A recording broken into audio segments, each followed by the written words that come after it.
Good morning to all, शुभ प्रभात सभी को। जैसे लास्ट क्लास में हमने डिस्कस किया था कि हमारी आज की क्लास में हम अप्रॉक्सीमेशन डिस्कस करेंगे। सो अप्रॉक्सीमेशन के लिए सबसे पहले मैं आपको ये बता दूं कि approximation is the deleted portion of our syllabus. Syllabus से ये डिलीट हो चुका है। सिलेबस से डिलीट होने का मतलब है सिर्फ पर्टिकुलर 20-21 के लिए, मीन्स 2021 वाले एग्जामिनेशन सिलेबस से डिलीट हुआ। आपके सिलेबस में है ये टॉपिक, बट जो एग्ज़ाम में नहीं पूछा जाएगा, ये क्लियर अगर आप एग्ज़ाम पॉइंट ऑफ व्यू से पढ़ते हैं। नॉलेज पॉइंट ऑफ व्यू से ये इम्पॉर्टेंट है क्योंकि आपने मैथ्स लिया हुआ है। मैं बार बार बोलता हूँ, जब आप मैथ्स को ऑप्ट करते हो दैट मीन्स आपका ऑप्शनल सब्जेक्ट है, ये आपको बाई स्ट्रीम नहीं मिला है। कुछ चीज़ें बाई बर्थ मिल जाती ना, तो वैसे आपने जब साइंस ऑप्ट किया तो आपको फिजिक्स, केमिस्ट्री, इंग्लिश ये सारे गिफ्ट में मिल नहीं थे। ऐसे कॉमर्स वालों को बिजनेस, अकाउंट्स ये सब गिफ्ट में मिला हुआ है, बट मैथ्स आपने विलिंगली लिया है तो दैट मीन्स नॉलेज आपको इंक्रीज़ करना है, और नॉलेज बढ़ाने के लिए हमें सिलेबस नहीं देखना होता। तो स्टार्ट करते हैं अप्रॉक्सीमेशन। बेसिकली अप्रॉक्सीमेशन टॉपिक है क्या, ये काफ़ी इंटरेस्टिंग है और काफ़ी अच्छा है। जैसे प्रॉब्लम क्या आती है, आपने 36, अभी मैं एग्जांपल भी लूँगा, 36 का अंडर रूट सारे जानते हो, but when we start 36 point something, suppose 2, 3, 4, it's little bit complicated. हालांकि आप कर चुके हो ऐसे, बट अगेन प्रॉब्लम यहीं पे कंप्लीट नहीं होती है।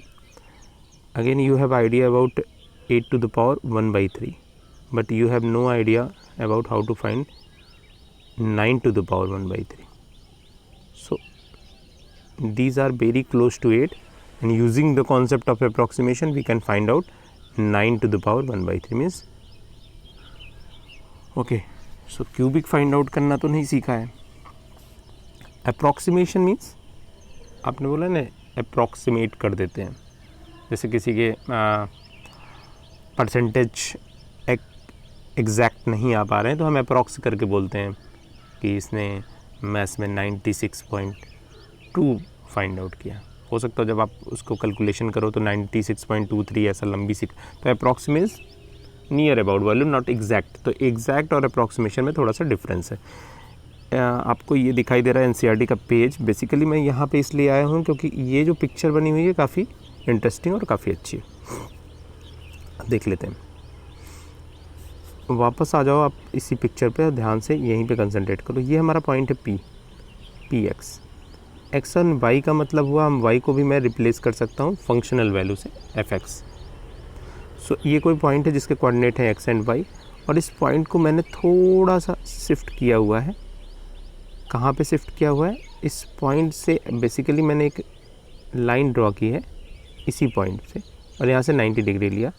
तो हम किस पॉइंट पे पहुँच गए, ये वाला पॉइंट, ये क्यू पॉइंट। पी के बाद हम इस शिफ्टिंग कहाँ पे हुई, क्यू पे। अब मैंने अप्रॉक्सीमेशन बोला है, दैट मीन्स पहले भी आपको बता रखा है, approximation means near by value, बहुत क्लोज वैल्यू होगी, नॉट एग्जैक्ट। तो यहाँ पे मैंने एक्स में थोड़ा सा स्लाइड चेंज किया है, थोड़ा सा एक्स में चेंज किया तो डेल एक्स हो गया। ये एक्चुअली जो ट्रायंगल, जो कॉमर्स वाले हो अगर नहीं समझ पा रहे हो, तो ये डेल्टा एक्स का साइन है। Delta x means slide change. किसी चीज़ में जब स्लाइड चेंज होता है तो हम डेल्टा एक्स का इंडिकेशन लेते हैं, और यही कॉन्सेप्ट हमारा किस में है, आपने 11th क्लास में जब मैंने स्टार्ट किया था कैलकुलस मीन्स डेरिवेटिव, तो वहाँ भी बताया था रेट ऑफ चेंज मेजरमेंट है डेरिवेटिव। ये एप्लीकेशन भी था, इस साल निकल गया। तो जो थोड़ा सा स्लाइड चेंज होता है किसी भी ऑब्जेक्ट्स में, उसका मेजरमेंट डेल एक्स बोलते हैं, और इसी को अगर हम अप्रॉक्स कर दें तो डी एक्स भी बोलते हैं। So slide change that is del x. तो बेसिकली हम जो पी पॉइंट था उसके एक्स कोऑर्डिनेट में कितना चेंज किया मैंने, डेल्टा एक्स, और वाई कोऑर्डिनेट में कितना चेंज किया, डेल्टा वाई। तो क्यू पॉइंट के कोऑर्डिनेट क्या होंगे, ये दो, तो बहुत सिंपल है। एक्स चेंज किया है, एक्स में डेल्टा एक्स किया है तो x plus delta x, y में डेल्टा वाई किया है तो y plus delta y. Very simple it is. So no problem at all, यहाँ पे कोई प्रॉब्लम नहीं है, सिंपल चेंज किया है। ओके, साइमल्टेनियसली प्रॉब्लम और क्या है, जब आपने P पॉइंट पे एक टेंजेंट ड्रॉ की, देखो ये टेंजेंट लाइन ड्रॉ हो रही है P पॉइंट पे, ये वाली line, this is the tangent line, ये टेंजेंट लाइन है। ओके, अब ये टेंजेंट लाइन, ये जो लोअर ट्राइंगल है इसको भी कट किया इसने, इस वाले पॉइंट पे देखो कट हो रहा है, ठीक है। तो जो टेंजेंट है, टेंजेंट का स्लोप आप कैसे निकालते हो? टेंजेंट का स्लोप हमें कैसे फाइंड आउट करते हैं? dy बाई डी एक्स से। सो अगर यहाँ पे हम टेंजेंट का स्लोप निकालें तो ये थीटा करें, तो ये वाली लाइन जिसने पहले ही कट कर दिया है, ये क्या है? dy है और ये dx है। देखो सिंपल है, m की वैल्यू, स्लोप की वैल्यू क्या होती है? tan थीटा, और tan थीटा क्या होता है? tan theta is equal to p by b, means perpendicular upon base, p by b लिख देता हूँ। ये सब यहाँ तक तो एग्री हो ना सारे? यस बोल दो। Okay, so and this m is also equal to dy by dx। So we can say perpendicular is dy and dx क्या है? हमारा बेस है, तो ये बेस हो गया और ये dy हो गया। अब देखो बेस और डेल एक्स जो चेंज किया था, दोनों इक्वल हो रहे हैं। अभी मैं आपको फार्मूला बता दूंगा, बहुत सिंपल है, बट मैं थोड़ा सा कॉन्सेप्चुअल पॉइंट ऑफ व्यू पे ध्यान दे रहा हूँ कि आपको मालूम होना चाहिए बेसिकली हम कर क्या रहे हैं और क्यों इसको approximation we are study in the case of application of derivative. So this is an important task, so we have to complete it as far as concept point of view is concern. तो conceptual यही है, D x यहाँ से calculation में del x आ गया। Note मैंने NCERT इसलिए लिया हुआ है क्योंकि आपको नोट्स तो इसकी बनाओगे नहीं आप, एग्जामिनेशन पॉइंट ऑफ व्यू से नहीं है, तो नॉर्मली हम नोट्स नहीं बनाते हैं, ये हमारा साइकोलॉजी होती है। जो चीज़ें आती नहीं हैं तो हम एक्चुअली हम फ्यूचर प्लानिंग नहीं कर पा रहे हैं, हमें ये नहीं पता कि फ्यूचर में ये टॉपिक अगर हमारे सामने आए, how we deal with this topic. तो अभी तो नोट्स में कोई नहीं बनाएगा, क्योंकि आप नॉर्मल नोट्स बनाने के लिए जब बोलते हैं तो बहुत सेलेक्टेड स्टूडेंट बोलते हो। और कल मैं आपको और एक चीज़ दिखाने वाला हूँ कि कहाँ पे किसने कितनी एक्सरसाइजेस मिस की हैं, किसने अभी तक 1 या 2 एक्सरसाइजेस की हैं। और हिमांशु से पूछना, मैंने उसको दिखा भी रखा है, कई स्टूडेंट ने 1-2 पेजेस में एक्सरसाइज ख़त्म कर दी है।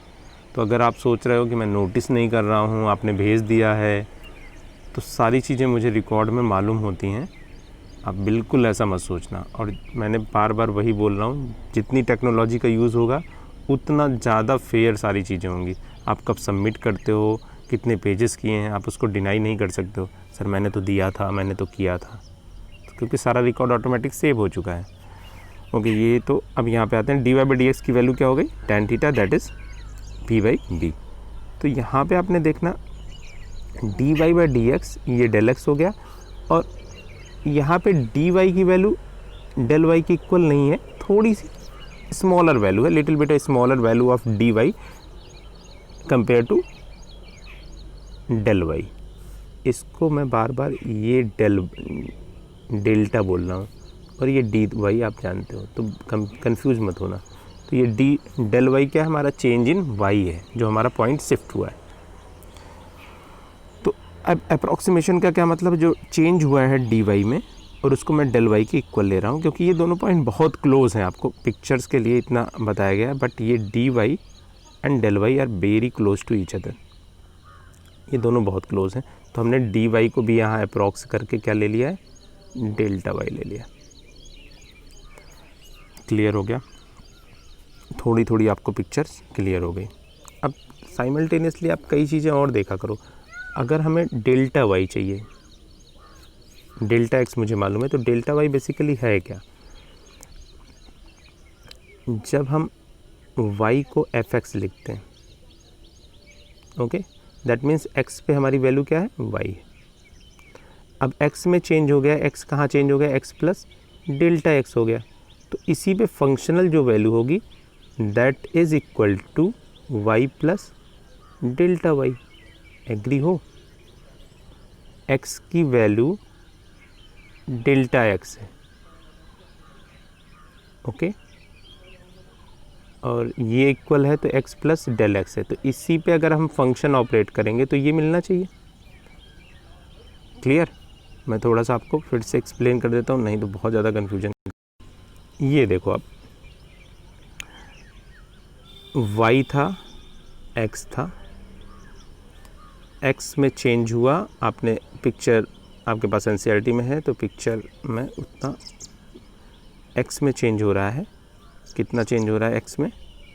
डेल्टा एक्स का चेंज हो रहा है। डेल्टा एक्स का चेंज हुआ तो एक्स किस में चेंज हो गया? एक्स प्लस डेल एक्स में। वाई में चेंज हुआ डेल्टा वाई का, तो वाई हो गया वाई प्लस डेल वाई। अब मेरा मोटिव है कि मैं डेल्टा वाई की वैल्यू निकालूं। तो डेल्टा वाई का मतलब क्या हो गया? यहाँ पे जो फंक्शन था, अच्छा एक्स वाई को हम क्या बोलते हैं? एफ एक्स बोलते हैं। तो एक्स प्लस डेल्टा वाई क्या हो जाएगा? F of x plus delta x. इसी पे तो फंक्शनल वैल्यू है, तो दोनों इक्वल हैं। तो अगर हमें चेंज पढ़ना है, चेंज हमें निकालना है, तो हम क्या करेंगे? F of x plus delta x minus f x. Basically आप ये देखोगे तो ये क्या है? y प्लस डेल्टा वाई, और ये क्या है? y है। इसको सब्ट्रैक्शन करने पे यही आएगा, ठीक है। सो ये हमारे वर्क में नहीं है। ओके, तो ये मैं हटा देता हूँ। ओके, बेसिकली आपको ये बताना था, काफ़ी इम्पोर्टेंट है, कि delta y is equal to x plus delta x minus f x. तो जो चेंज होगा y में, that can be calculated with the help of change in x। ये देखो यहाँ पे x की चेंज की हेल्प से मैंने चेंज इन y निकाल लिया है। ये इम्पोर्टेंट रिजल्ट है। अगर ये आपने पढ़ लिया फिर कोई प्रॉब्लम नहीं होगी। ओके, सो आगे मैं आपको और बता देता हूँ। तो that means with the help of x we can calculate the change in y। ये कॉन्सेप्ट आपको क्लियर हो गया कि y में जो चेंज होगा वो x के चेंज की हेल्प से हम फाइंड आउट कर सकते हैं। We have a relation. Again we have some calculations like this. So dy by dx we know this is equal to derivative of the function. This is the primary definition of the differentiation, and we can write this is dx. You can write, and change in x is equal to delta x. इस dx को ही तो मैंने delta x बोला था. So I can again write this is delta x. So and dy change, that is delta y. तो basically we have this formula. ये दोनों ही फार्मूले हैं हमारे पास, एक ही चीज़ें हैं। So both are equal representations. So delta y is equal to f dash x into delta x. So you can use this concept. How we can use? Let us take an example and discuss how we can use this concept in the case of approximation. So we have to take 2-3 examples. I think this will clear you. Okay.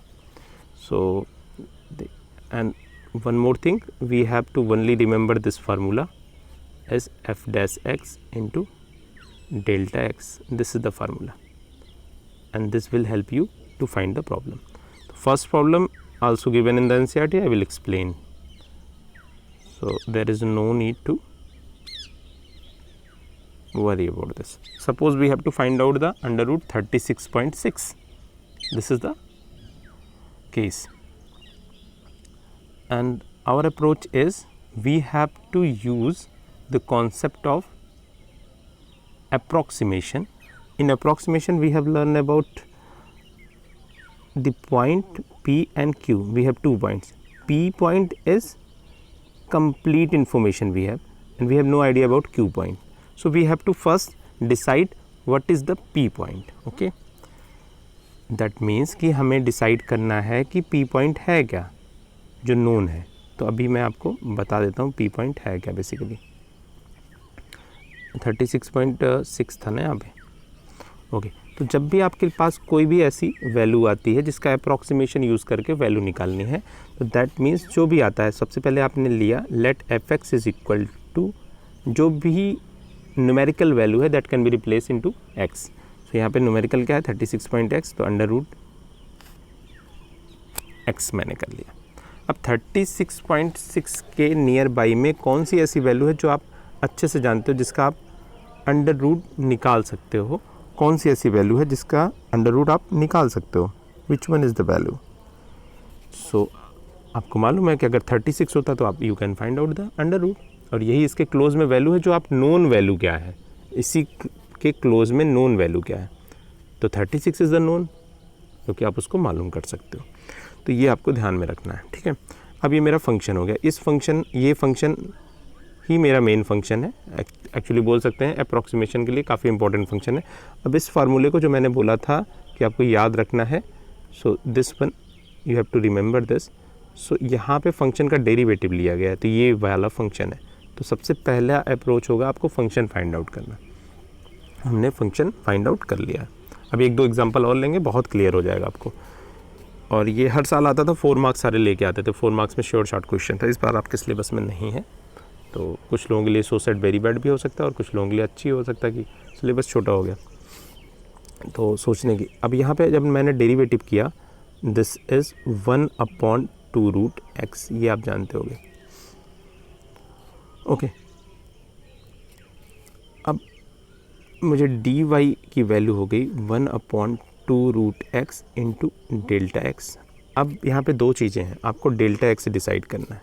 अब delta x क्या है, मैंने F x लिया हुआ था under root x, f x की जो value है 36, एक्स की वैल्यू पुट करूँ तो ये मुझे मालूम है 36 का अंडर रूट, ये निकालने की ज़रूरत नहीं है अभी, ठीक है, आप सब जानते हो। चेंज कितना हुआ है हमारे टारगेट में, हमें टारगेट क्या है 36.6 का, तो चेंज कितना हुआ एक्स में 0.6 का।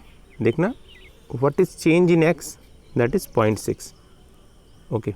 एक्स की कौन सी वैल्यू हमें नोन है, वही यहाँ पे अंडर रूट में रखना है। एक्स की कौन सी वैल्यू मुझे मालूम है 36 वाली, तो यहाँ पे एक्स की वैल्यू 36 रखोगे तो 1/√36 दैट इज़ 6 इंटू में, okay. So I think clear. So ये जब आप सॉल्व करोगे, दिस इज़ 0.05, सॉल्व कर लेना 0.6 है और डिवाइडेड बाई 12 तो 0.06, ये हो गया डी वाई। तो आपका डेल्टा वाई मिल चुका है आपको, डेल्टा वाई आपके पास आ गया 0.5। यही चेंज होगा किसमें, वाई में। अब वाई क्या था, y is equal to f x क्या था अंडर रूट एक्स, और रूट एक्स अगर हमारे टारगेट के हिसाब से देखें according to target that is √36। So y की वैल्यू क्या थी 6,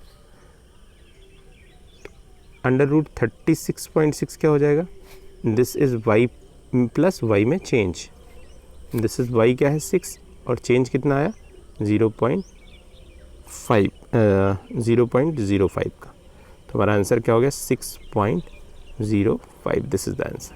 तो बेसिकली आपको चेंज कैलकुलेट करना है, उसके नियर बाई में वैल्यू फाइंड आउट करनी है, ओके। अभी और कुछ एग्जांपल्स लेंगे तो आपका और क्लियर हो जाए, ओके। नेक्स्ट एक एग्जांपल और लेता हूँ आपके, 25 टू द पावर 1/3 आप नहीं जानते होगे और शायद इसका मेथड नहीं सीख रखा होगा। अंडर रूट वाला तो यही बोल सकते थे कि हमने लोअर क्लासेस में सीखा हुआ है, डेसिमल के अंडर रूट्स हमने सीख रखे हैं। Approximation is the one more way to solve the under root, okay. अब ये इसका अप्रॉक्सीमेशन, क्योंकि यहाँ पे अगर 27 कर दूँ तो आई होप सारे आंसर दे सकते हैं। 27 का क्या होता है, that is 3 3 3 are 9 and 9 3s are 9 and 3 times that is 27, so you know about this, ये तो आप जानते हैं। बट हमारा टारगेट है 25 टू द पावर 1/3, इसका आंसर क्या होगा, देखना कितना इंटरेस्टिंग है ये। फिर से अब फंक्शन क्या होगा, अभी काफ़ी जान गए होगे आप। फंक्शन क्या लेंगे हम, x to the power 1/3, simple x रख दो न्यूमेरिकल वैल्यू की जगह, जो वैल्यू है उसको फंक्शनल वैल्यू में चेंज कर दो, मीन्स जो वैल्यू हमें फाइंड आउट करनी। इसका डेरिवेटिव ले लो, यहाँ तक तो कोई प्रॉब्लम नहीं होगी। If you take the derivative that is 1/3 1/x to the power 1/3 - 1 that is 2/3, ये मेरा डेरिवेटिव ऑफ द फंक्शन हो गया, यहाँ भी कोई प्रॉब्लम नहीं है। अब मैंने बोला था आपको नोन वैल्यूज़ चाहिए, डी वाई मुझे फाइंड आउट करना है, चेंज या डेल वाई बोल सकते हैं उसको। This is f dash x into delta x. Delta x means y से कितना चेंज हो रहा है, वाई मीन्स नोन वैल्यू। 27 है जो हमें मालूम है एंड 25 हमें फाइंड आउट करना है, ये हमें मालूम है, ये हमारा टारगेट है। इन दोनों के बीच में डिफरेंस कितना है, 2 का चेंज, 2 का। इनफैक्ट लास्ट वाले क्वेश्चन में आपने देखा था 36 मालूम था, उससे बड़ी वैल्यूज़, उसके थोड़ी सी ऊपर वाली वैल्यूज़ हमें फाइंड आउट करनी थी। यहाँ पे क्या है, 27 हमें मालूम है, उससे थोड़ी लोअर वैल्यूज़ फाइंड आउट करनी है। तो जब लोअर वैल्यूज़ फाइंड आउट करनी होगी तो वहाँ पे सब्ट्रैक्शन हो जाएगा लास्ट वाले स्टेप में, बस ये ध्यान रखना है। या फिर यहाँ पे ही आप माइनस कर लो, क्योंकि चेंज क्या है, चेंज निगेटिव का चेंज आ रहा है, तो यहाँ पे चेंज कितना आ गया, -2। 25 मालूम करना है, we have target is 25 and we have known is 27, that means -2 is the change. F dash x क्या है, 1 अपॉन, यहाँ पे देख लो, 1 upon 1/3, 1 upon x to the power 2/3। x की वैल्यू किस पे मालूम है, किस वैल्यूज़ पे, 27 पे मालूम है। Okay clear. So 1/3 27 to the power 2/3। ये पूरा एक बार फिर से देख लो, हमारा टारगेट था 25 टू the power 1/3। Okay, so we have taken F x is equal to x to the power 1/3। बहुत सिंपल क्लियर कट है, जो है उसको फंक्शन में बदलो, उसका डेरिवेटिव लो, यहाँ तक ले लिया। अब उसके नियर बाई कौन सी वैल्यूज़ आप मालूम है, नॉर्मल वैल्यूज़ है जिसका अप्रॉक्सीमेशन एग्जैक्ट वैल्यू आपको मालूम है, तो 27 है, तो 25 मालूम है। जैसे 28 टू द पावर 1/3 था, तो डिफरेंस कितने का होता है, 1 का, +1 का। यहाँ पे 25 है, उससे लोअर वैल्यू मालूम है, दैट मीन्स डिफरेंस कितने का है, -2 का। तो यहाँ पे ये हमारे पास फार्मूला है, मैंने पहले भी बोला था, बिना इस फार्मूले के आप कुछ नहीं कर पाओगे। सो -2 एंड फंक्शन निकाला। अब जो नॉन वैल्यूज़ थी 27 पे मालूम थी, उसको वैल्यू पुट कर दिया एक्स की। अब ये मालूम है, देखो, this can be written as 1/3 and 27 1/3 हो गया 3, और उस पर स्क्वायर भी लगा हुआ है, एंड दैट इज़ -2। क्लियर है। यहाँ पे 27 can be written as 3 cube and whole to the power 2/3। 3 से 3 कैंसिल हो गया, 3 स्क्वायर आ गया 9। ओके, सो जब आप इसको कैलकुलेशन करोगे इसको, तो बेसिकली ये हो जाएगा -2 upon 27 and after calculation this is 0.074। Calculate करके देख लेना। ओके, तो आपको डी वाई फाइंड आउट हो चुका है, तो D Y is equal to 0.074। Okay, so our target is 25 find out करना है। सो 27 पे आंसर क्या था, 3 था। अब इसमें से लोअर होगा तो माइनस कर दो, -0.074 फाइंड आउट कर लो माइनस करके। So basically this is 2.926। This is, अच्छा एक प्रॉब्लम मैंने खुद कर ली, यहाँ पे 1/3 होगा। सो ये वाला भी क्वेश्चन कहाँ से चेंज होगा, ये हटा लो।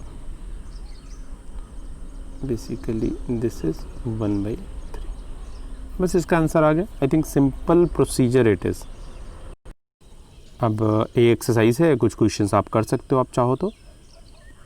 अब मैंने पहले भी बोला है, नॉलेज पर्पज से है, इसलिए कोई भी किसी के ऊपर कोई ऐसा प्रेशर वाली बात नहीं है। जैसे पहला ही क्वेश्चन ले लेते हैं, √25.3 है। अब इसके आसपास का कौन सा अंडर रूट आपको मालूम है। हाँ, ये ध्यान रखना है कि उसके क्लोज वाली नोन वैल्यूज़ लेना, बहुत दूर मत चले जाना। जैसे 25 है तो आपको 16 मालूम है, 4 होता है। 25 मालूम है, √5 मालूम। सो 25 का अंडर रूट मालूम है, आप उससे कर सकते हो उसकी नियर वैल्यू लेके। ऐसे सेकंड है, थर्ड है, ये सारी वैल्यूज़ आप कर सकते हैं। ठीक है, तो जो भी वैल्यूज़ लेंगे नोन वैल्यूज़, उसी पे आपका आंसर डेविएट करेगा। अगर आपको मालूम है तो कर लोगे, नहीं मालूम है तो प्रॉब्लम आएगी। ओके, सो एक दो क्वेश्चन प्रैक्टिस के लिए कर लेना। आई होप ये एक्सरसाइज का, अगर फिर भी आपको लगे, नीचे वाले क्वेश्चन जो वर्ड प्रॉब्लम्स है वहाँ भी देखना। Find the approximate change approximate change in volume of a cube of side x metre cause by increasing a side 1%। अगर सारी साइड को हम 1% इंक्रीज़ कर देते हैं तो वॉल्यूम में क्या चेंज आएगा। तो वॉल्यूम का फार्मूला लिख लो, फिर उसका डेरिवेटिव ले लो, फिर ये इंक्रीमेंट लगा दो 1% का मीन्स, तो वैसे कर सकते हैं। और यहाँ पे आप और भी पढ़ना चाहो तो आपके पास एग्जांपल्स भी हैं, देखना। If the radius of the sphere is measured at 9 centimetre with error of 0.03 centimetre then find the approximate error in calculating the value. Means हमने जो रेडियस का मेजरमेंट किया तो उसमें थोड़ी सी एरर हो गई, थोड़ी मिस्टेक हो गई, कितनी 0.03 की। थोड़ा सा हमारा जो भी मेज़रमेंट करने का तरीका था उससे थोड़ी सी प्रॉब्लम आ गई। सो हमारा तो टोटल वॉल्यूम में कितना अफेक्ट करेगी ये हमारी मिस्टेक, इसको फाइंड आउट करना। डेली लाइफ में देखते हैं ना, आप छोटी छोटी मिस्टेक कर देते हैं और उसका लास्ट में रिजल्ट क्या होता है, एक बड़ा सा रिजल्ट आता है। तो यहाँ भी उसी टाइप का क्वेश्चन, आपने जब रेडियस मेजरमेंट करना था तो आप उस टाइम में थोड़ा सा प्रॉब्लम आ गई, थोड़ी सी एरर आ गई, तो उससे क्या होगा। तो आपको वॉल्यूम का फार्मूला लिखा, इसको डिफ्रेंशिएट किया और यहाँ पे D Y del R, del R means change in R, तो आर में हमने 0.03 का चेंज कर दिया, तो उसका रिजल्ट क्या हुआ, हमारे टोटल वॉल्यूम में चेंज कितना होगा 9.72 पाई का, और यही आंसर हो गया। इतना आपका कैलकुलेशन में चेंज होगा, कैलकुलेशन नहीं होगी, that is the change, that is the error in calculating the value. तो ये था हमारा अप्रॉक्सीमेशन का टॉपिक। कुछ स्टूडेंट्स के और क्वेश्चन थे, maxima, minima, absolute maxima, absolute minima, global maxima, global minima, उसको भी थोड़ा सा हम 1 मिनट के लिए डिस्कस कर देते हैं। ओके, मैक्सिमा या मिनिमा जो भी टॉपिक्स हमने शुरू किया था, तो सबसे पहले मैंने एक ग्राफ, हर केस में मैं एक ग्राफ बनाता ही हूँ आपको बताने के लिए। ये सपोज करो ये graph is moving like this, मैंने पहले भी बताया था लोकल मैक्सिमा, लोकल मिनिमा क्या होते हैं, एब्सोल्यूट मैक्सिमा। अब यहाँ पे आप ग्राफ को देख करके बोल सकते हो ना, विच one is the greatest value, सबसे बड़ी वैल्यू क्या है, सबसे पीक पे ग्राफ कहाँ जा रहा है, दैट इज़ दिस पॉइंट। तो एब्सोल्यूट का मतलब ही, एब्सोल्यूट और ग्लोबल का मतलब ही होता है एब्सोल्यूट मैक्सिमा, एब्सोल्यूट मिनिमा। तो जैसे आपको बताया था ना, भारत, इंडिया की बात करें, इंडिया दैट इज़ भारत, सो अपने कंट्री की बात करें तो एब्सोल्यूट मैक्सिमा, सबसे बड़ा पोस्ट क्या है, अगर बाई कॉन्स्टिट्यूशन देखें तो that is the president, but अगर पावर वाइज देखें तो पीएम, बट अगर ओवरऑल और वर्ड में देखेंगे तो कोई ऐसा डेवलप्ड कंट्री होगी उसके पास जो पावर है। तो सबसे बड़ी चीज़ क्या है, तो पर्सन टू पर्सन चेंज होता रहता है। जैसे बहुत छोटा सा एग्जांपल्स मैं आपको बता दे रहा हूँ, बताया भी था। आप अपने लोकल एरिया में जब देखते हो तो कोई एक पर्सन होगा जो एमपी, एमएलए जो आपको रिप्रेजेंट कर रहा होगा, that is the top power. In fact MLA is the top one, जिसको विधायक बोलते हो आप लोग। फिर उसके बाद अगर थोड़ा सा और कॉन्स्टिट्यूशन एरिया बढ़ाएं तो MP is the most powerful. Okay, तो ऐसे ही अगर हम इस लोकल पार्ट को ही देखते, इस ग्राफ तो सेम था, तो ये मेरा, ये भी मैक्सिमम पॉइंट है। तो ये जो छोटे छोटे मैक्सिमा बन रहे हैं, these are the local maxima, but the absolute maxima is one. पूरे ग्राफ में केवल एक एब्सोल्यूट मैक्सिमा होगा, लोकल मिनिमा ढेर सारे हो सकते हैं। अगर एक ही है तो, अगर पूरी, जैसे पूरे कंट्री में एक ही बंदा है तो वही लोकल होगा, वही हाईएस्ट पावर पे होगा, ऐसा हो सकता है। तो ये हो गया एब्सोल्यूट और लोकल का कॉन्सेप्ट। एक कॉन्सेप्ट था जब आपका, ऐसे ही सेम मिनिमा के लिए भी आप देख लेना, एक कॉन्सेप्ट आपको क्लोज इंटरवल में पढ़ाया गया था। सपोज करो क्लोज इंटरवल है। अब क्लोज इंटरवल का मतलब क्या होता है कि जैसे ये लाइन थी, मैंने कई बार बताया ये लाइन थी, अब ये लाइन का कोई एंड पॉइंट नहीं मालूम है, इसलिए इसके पास कोई मैक्सिमा या मिनिमा पॉइंट नहीं होता। The line have no maxima no minima point. But जैसे ही मैंने क्लोज इंटरवल किया, सपोज करो 1 से 2 कर दिया, अब इस क्लोज इंटरवल में 1 से 2 ये वाला पार्ट ले लिया, अब लाइन फिक्स हो गई, क्योंकि यहाँ पे तो एंड पॉइंट मालूम नहीं था स्टार्टिंग में। अब मैंने जैसे क्लोज इंटरवल लिया तो ये सपोज करो, एक मिनट, ये मिनिमा पॉइंट हो गया और ये मैक्सिमम पॉइंट हो गया जो हाइट पे है।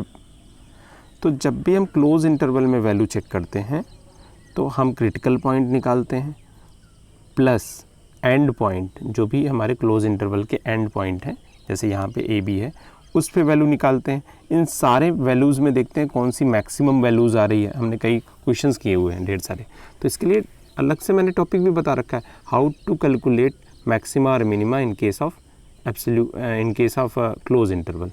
तो क्लोज एंड पॉइंट पे भी निकालते हैं, सारे क्रिटिकल पॉइंट भी होंगे, तो वहाँ पे मैक्सिमम मिनिमा निकल जाएगा। तो ये मैक्सिमम मिनिमा निकालने की एक सिंपल अप्रोच है, आप इससे कर सकते हो। अच्छा, एक और आपके दिमाग में आंसर आ रहा होगा, तो सर एब्सोल्यूट मैक्सिमा तो मालूम हो गया, लोकल मैक्सिमा मालूम होगा, तो सिंपल जहाँ पे मैक्सिमम मिनिमा लिखा होता है वो क्या होता है? एक्चुअली जहाँ पे मैक्सिमम मिनिमा लिखा हुआ है वो इनडायरेक्टली आपसे एब्सोल्यूट मैक्सिमा ही पूछ रहा है, ग्लोबल मैक्सिमा ही पूछ रहा है। तो maxima minima indicate greatest value and least value, okay, simple. But local is different, that is not least, that may be least, okay. So बहुत क्लियर रखिए अपने कॉन्सेप्ट को, और कोई पॉइंट और कोई प्रॉब्लम हो तो बता देना। जैसे इसने बताया था तो मैंने बता दिया, बस इतना ही डिफरेंस होता है, बहुत ज़्यादा डिफरेंस नहीं होता। अब जैसे वर्ड प्रॉब्लम में हम क्या करते हैं, एक ही पॉइंट निकलता है, जितनी वर्ड प्रॉब्लम है सारे में आपने देखा होगा सिंपल, क्योंकि उसको डिज़ाइन ही ऐसा किया गया है, एक सिंगल पॉइंट निकलेगा। जब आपके पास एक सिंगल पॉइंट है, सपोज़ करो ये एक ही पॉइंट है, तो यही आपका एब्सोल्यूट मैक्सिमा है, यही मैक्सिमम भी है, यही लोकल मैक्सिमा है। लोकल का मतलब होता है ढेर सारे हो गए, छोटे छोटे छोटे छोटे, जैसे आपने देखे नहीं है, छोटे छोटे पहाड़ हो गए, वो कूड़े वाला पहाड़, वो दिल्ली वाला जो कूड़े वाला पहाड़ है जिसको आपने सुना होगा, तो वो हिमालय थोड़ी ना हो जाएगा, हिमालय तो हिमालय है। तो उस पॉइंट ऑफ व्यू से देखोगे, अगर आपको वहीं दिल्ली की बात करें तो कूड़े वाला पहाड़ सबसे बड़ा पहाड़ है, बट अगर इंडिया की बात करें तो इंडिया में फिर केटू गाड विनास्टिन हो जाएगा जो नेपाल में पड़ता है। ऐसे ही डिफरेंट है ना हर जगह, तो लोकली वो सबसे बड़ा है, बस इतना ही मतलब है लोकल का, बहुत ज़्यादा परेशान मत हो। हाँ, क्रिटिकल पॉइंट, जैसे कुछ ने डेफिनेशन उस दिन बताई थी, क्रिटिकल पॉइंट के लिए very conscious about the critical point and turning point जब आप डिफाइन करते हो। तो टर्निंग पॉइंट बेसिकली क्या होता है या क्रिटिकल पॉइंट क्या होते हैं? एक्चुअली टर्निंग पॉइंट और क्रिटिकल पॉइंट में भी थोड़ा सा प्रॉब्लम है, मैं बाद में डिस्कस कर दूंगा, लेकिन अब क्रिटिकल पॉइंट की डेफिनेशन तो बहुत क्लियर सुन लीजिए। क्रिटिकल पॉइंट में तो हमारा डेरिवेटिव जीरो हो जाए, डेरिवेटिव जीरो होगा, that means slope as a tangent जिसकी slope parallel to x axis है, ओके, नो प्रॉब्लम, मतलब डेरिवेटिव जीरो है। और दूसरा ऐसे भी पॉइंट हो सकते हैं जहाँ पे हमारा फंक्शन डिफाइन नहीं है, ओके, ऐसा भी हो सकता है कि मेरा फंक्शन डिफाइन नहीं हो, डिफाइन का मतलब, और ऐसा भी हो सकता है कि ऐसे क्रिटिकल पॉइंट जहाँ पे फंक्शन डिफरेंसिबल ना हो, जैसे मॉड एक्स की वैल्यू थी, वहाँ फंक्शन डिफरेंसिबल नहीं था, तो ऐसे नहीं बोल सकते आप डेरिवेटिव जीरो तभी क्रिटिकल पॉइंट होगा। देखो मॉड एक्स में मैंने एक ही एग्जांपल बताया हुआ और बहुत अच्छा एग्जांपल है ये। इस वाले पॉइंट पे ये लोअर पे मिनिमा बन रहा है, ग्राफ देख के आप बोल सकते हो, बट यहाँ पे डिफरेंसिबल नहीं है, तो ये तो बोल नहीं सकते कि इस पॉइंट पे डेरिवेटिव जीरो होगा, क्योंकि डिफरेंसिबल ही नहीं है, तो डेरिवेटिव जीरो होने की बात ही नहीं है। That is the secondary thing. तो ये critical point are those point at which either function is derivative is zero और फंक्शन इज नॉट डिफाइन। जहाँ पे फंक्शन डिफाइन है that is also critical point, and in the other word you can say the critical point, उनका नाम ही है ना, तो derivative zero हो गया first, second function not define हो गया, ओके, तो may be critical point function not define से भी बनते हैं, हमेशा डेरिवेटिव ज़ीरो मत लगाना, डेरिवेटिव ही ज़ीरो होंगे। ये तो बस एक टेक्निक है मैक्सिमम मिनिमम फाइंड आउट करने के लिए। समटाइम्स ऐसा हो सकता है कि हम फेल हो जाएं टेक्निक में, जैसे आपने सेकंड डेरिवेटिव टेस्ट को देखा है कि सेकंड डेरिवेटिव टेस्ट में अगर हमारा सेकंड डेरिवेटिव निगेटिव या पॉजिटिव आता है तभी हम रिस्पॉन्स कर सकते हैं, बट अगर इक्वल टू ज़ीरो हो गया तो हम रिस्पॉन्स नहीं कर सकते। उसके लिए आगे की टेक्निक है, हम फिर फर्स्ट डेरिवेटिव पे वापस चले जाते हैं। अच्छा, अब मेरा क्वेश्चन ये है, किसी को मालूम है तो अपना कैमरा ऑन कर दीजिएगा, नहीं मालूम होगा तो कोई बात नहीं, कि सेकंड डेरिवेटिव टेस्ट में हम क्या देखते हैं, what we observe that if second derivative is negative then point of maxima, if second derivative is positive then point of minima. क्यों? फर्स्ट डेरिवेटिव में तो हमने पूरा बताया था कि हम जब मूव करते हैं लेफ़्ट टू राइट प्लस से माइनस तो हमें पॉइंट ऑफ मैक्सिमा मिलता है, बट सेकंड डेरिवेटिव में ये जो मैंने बताया कि second derivative is negative then point of maxima, ऐसा क्यों होता है? कोई एक्सप्लेन कर सकता है तो बता दे, लेकिन लॉजिकल एक्सप्लेनेशन होना चाहिए, ऐसे नहीं सर ऐसे होता है।